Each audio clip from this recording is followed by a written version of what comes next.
প্রিয় দর্শক বন্ধুরা, এই মুহূর্তের জন্য আপার প্রাইমারি থেকে বড় খবর আপডেট, যেখানে বঞ্চিতদের কেসে সাফল্য কিন্তু আসলো।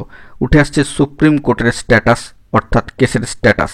কিন্তু অন্য মামলায় কি হলো, অবশ্যই প্রমাণ সহ বিস্তারিত এই ভিডিওর মধ্যে আলোচনা করবার জন্য চেষ্টা করছি। তো ভিডিওটিকে শেষ পর্যন্ত দেখবেন, কোনোভাবে কিন্তু স্কিপ করবেন না। চ্যানেলটিকে এখনই সাবস্ক্রাইব করে নিয়ে সঙ্গে থাকবেন। বন্ধুরা, চ্যানেলটিকে সাবস্ক্রাইব করে রাখবেন এরকমই জরুরি অথেন্টিক ইনফরমেটিভ ইনফরমেশনগুলি পাওয়ার জন্য। আপনাদের কাছে একটাই অনুরোধ। তো চলুন কথাবার্তা না বাড়িয়ে আমরা মূল টপিকটাতেই ফোকাস করি। বন্ধুরা, ইতিমধ্যেই আপার প্রাইমারি থেকে ইন্টারভিউ বঞ্চিত চাকরি প্রার্থীবৃন্দের গুরুত্বপূর্ণ কেসে সর্বোচ্চ ন্যায়ালয় সুপ্রিম কোর্টে এক ধাপ হলেও কিন্তু সাফল্য চলে এসেছে। কিন্তু অন্য মামলায় কি হলো সেটা আমরা একটু অন স্ক্রিনে গিয়ে দেখব।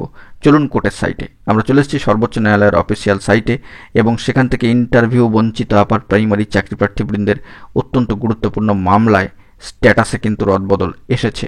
বড়সড় সাফল্য বলা যেতে পারে। মামলা রিফাইলিংয়ের ক্ষেত্রে একটা তাৎপর্যপূর্ণ সাফল্য ইতিমধ্যেই কিন্তু তারা লাভ করেছে ইন্টারভিউ বঞ্চিত আপার প্রাইমারি চাকরি প্রার্থীবৃন্দ তথা বঞ্চিত আপার প্রাইমারি চাকরি প্রার্থীবৃন্দের তরফ থেকে। সম্মানীয় Noor Islam versus the state of West Bengal. তবে এক্ষেত্রে আরও একজন পিটিশনারের নাম কিন্তু অন্তর্ভুক্তিকরণ হয়েছে, যা কার্যত অন স্ক্রিনে আপনারা দেখতে পাচ্ছেন। সম্মানীয় একরামুল হক মহাশয়।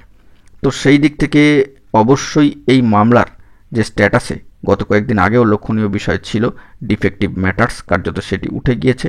এখানে কিন্তু পেন্ডিং পর্যায়ে রয়েছে status, pending motion hearing direction matters.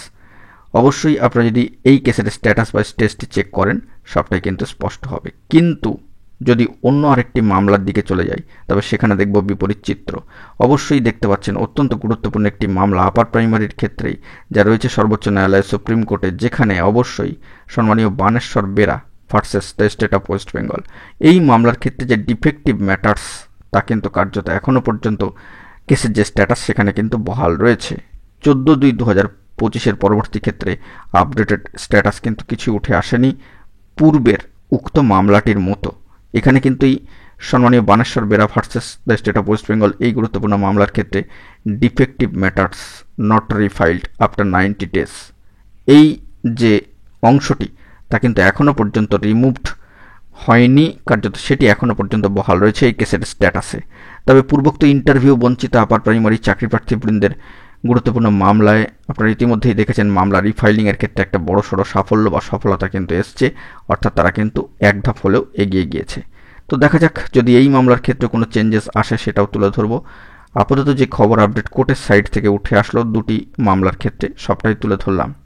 তো এখন এটুকুই, ভালো থাকবেন, চ্যানেলটিকে সাবস্ক্রাইব করে রাখবেন এরকমই জরুরি আপডেটগুলি পাওয়ার জন্য। ধন্যবাদ।